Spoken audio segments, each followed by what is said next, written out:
members of our armed forces, both military and civilians, distinguished guests, ladies and gentlemen. Tell you what a great day for the Army, for Fort Bliss, and the Installation Management Command. We couldn't ask for a better day. It's indeed an honor and a privilege to be with you today on this special occasion. I'm proud to stand before the soldiers of our great Army. I'm always amazed by your honor, your tremendous courage, and your inspiring commitment to serve. I can assure you, and Army leadership assures you, that as you continue your respect-worthy service, we will support and hold safe that which you cherish most, your families and your loved ones. Across the Army leadership is demonstrating the commitment through the Army Family Covenant, our pledge to provide for and support both the soldiers and the Army family, because we firmly believe that strong families make strong soldiers. Looking at the demographics, over half of our soldiers are married. We have over 700,000 children. Understanding the importance of these family units, we are improving housing, bringing child care development centers, enhancing youth services, implementing new family support programs, and expanding career opportunities for spouses. We are also upgrading barracks, renovating warrior transition unit facilities, leveraging new technology for education, constructing gyms and chapels, funding pre- and post-deployment activities, and much, much more. Men and women of our armed forces, thank you. Thank you for your invaluable service and commitment. Today, I want to also give special recognition to the Fort Bliss Color Guard. I tell you, as I told you out there, you all look fantastic. The 62nd Army Band, you look and sound fantastic. One team. It's my privilege to thank the entire Fort Bliss team, everybody, both civilians and contractors, for you assure we provide the installation capabilities and services to support an expeditionary operation and a quality of life for our great soldiers that is commensurate with their remarkable service. Please join me in giving all of these great Americans a round of applause.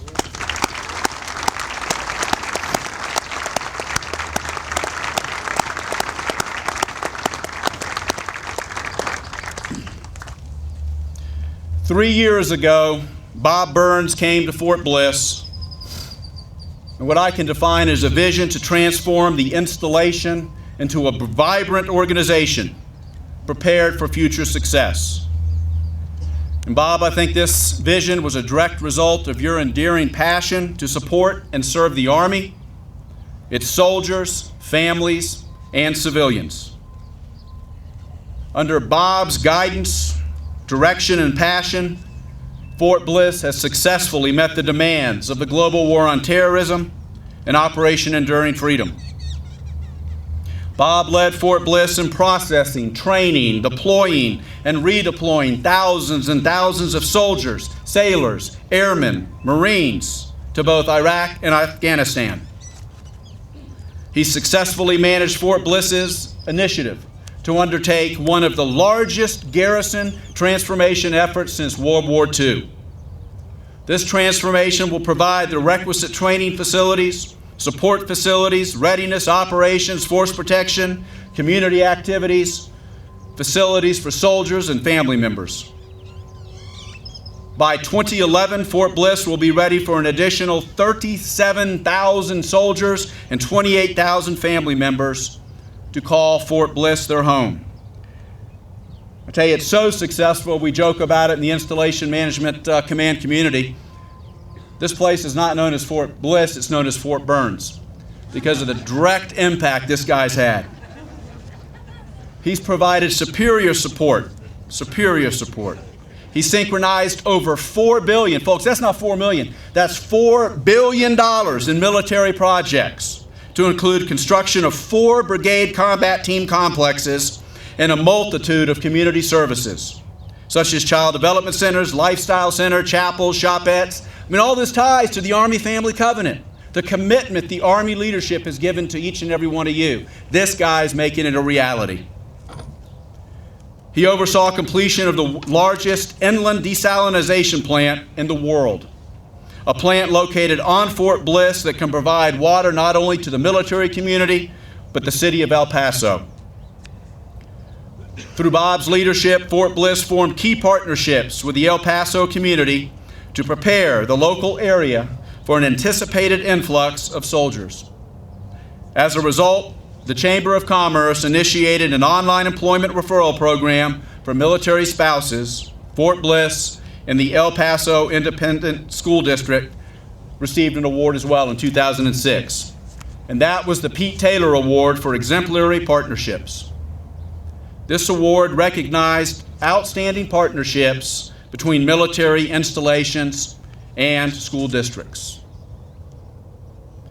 Dozens to the great community, to the men, the women, and families of this Fort Bliss area and the entire Army. Ed, I eagerly welcome you, Beth, Emily, and John to this world-class community.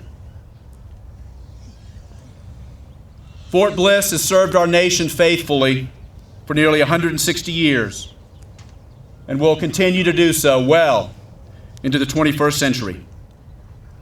Today's ceremony proves that our Army institutions adapt to change.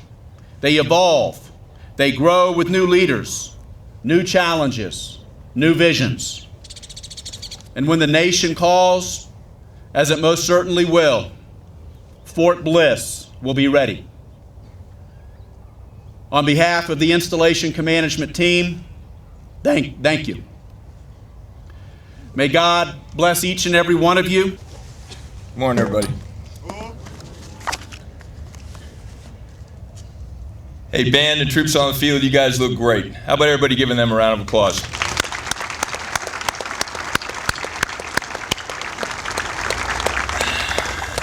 You know, I was standing there, I was thinking, you know, my back feels a lot, but that ruck got a lot lighter, you know, just stepping off that field. And what most of you don't know, the most significant thing going on right now has nothing to do with this ceremony. It's like an RTEP happening on Fort Bliss. They're trying to swap out all the pictures that I got hung of myself everywhere, and they're putting Ed's photo up. It's not quite as handsome, but it'll do. So we'll see if they got it done by the time we roll out the gate. All right, those of you that attended my farewell dinner on the 17th are familiar with the infamous Book of Burns. And that's a book that demonstrates my fine command of the English language in a series of misquotes that Mr. Clark McChesney captured so well over my 3 years as Garrison commander. I say again what I said that night. I deny all of it. Clark is a liar. But if I was smart, I'd just stop talking now before giving Clark something else to publish. But since you're giving me the podium, here it goes. And I got to tell you, where's Rossi? I'm telling you, I feel light. I'm ready to take you on McKelligan Canyon. Me and you, brother. All right. 3 years ago, I stood in the same location, participating in the same ceremony, only then I was on the receiving end of command. I had no idea what I was really getting into, or that it would end up being the best experience of my professional life. Shortly after assuming command, the 2005 BRAC announcement was released, and I got to tell you, we've been running at a sprint ever since, keeping Fort Bliss at the leading edge of change and transformation in our Army. I've also come to appreciate the way Fort Bliss and our friends in the community have worked together. It is truly side by side, making the most complex missions in our Army campaign plan look easy. Multiple top priorities, like supporting the Long Knife Brigade in combat, probably the most significant thing we did over the last year. Mobilization in support of the global war on terror, transformation, and the selection as the home of the Army's future combat systems. That is a big deal, folks.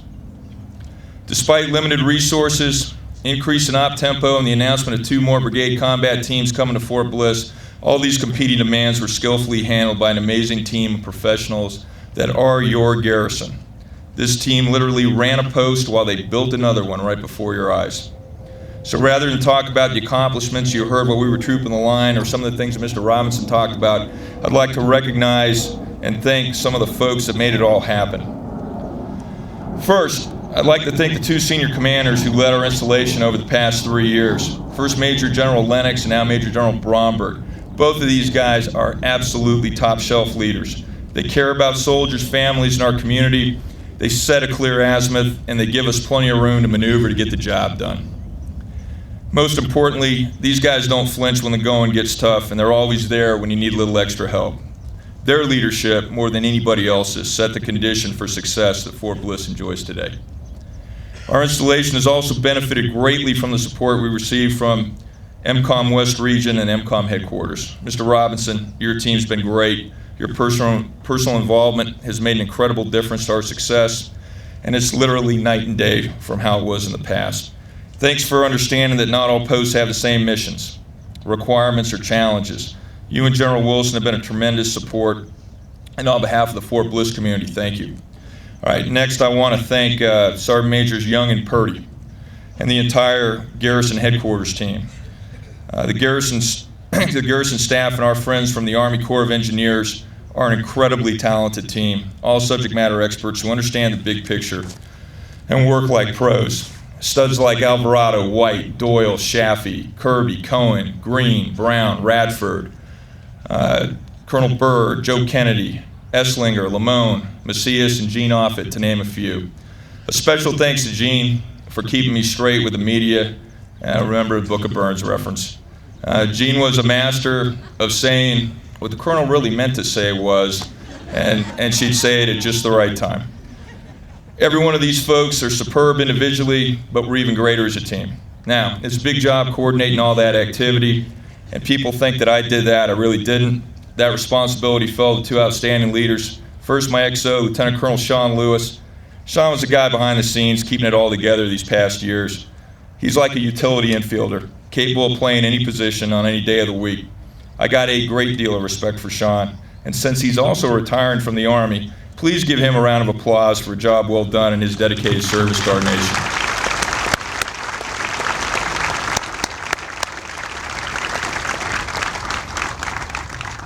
Our base and business operations were led by Joe Moscone.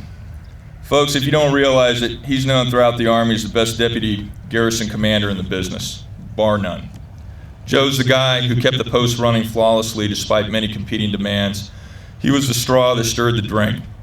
Now, Ed, you know that's a Yankee that we're talking about there. I just drank a lot. Well, Rossi would tell you I ate a lot too, but today also marks the completion of my Army career. 24 years ago, I had the honor to take the oath and accept my commission from my father. He was a 30-year veteran of World War II in Korea, where he was a POW. I wish he could be here today, but unfortunately he passed away a little before I took command. He was one tough dude who spent the last 16 months as a POW in solitary confinement. He lived the soldier's creed and the warrior ethos every day of his life. I couldn't have had a better role model than him, tough but fair, and a big heart for those he served. And I tried to live up to his name every day. I hope I made him as proud of me as I am of him. Another important moment in my life happened 22 years ago, right here in El Paso, when I met my wife Linda, and married well over my head. Linda, thank you for your endless patience and love during these past years. I know I don't make it easy, and as Heidi Brown has said, the good news is you'll probably be a saint when it's all over. I would have never been able to make it this far without you. I love you, and I look forward to our hikes in the mountains together and just growing old with you.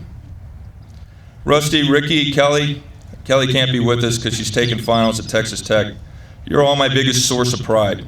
Thank you for being such great kids. I couldn't be prouder of you. You are all better than your dad was at everything you do. You're terrific students, musicians, athletes, but of course, as Grandma says, all that talent comes from my side of the family.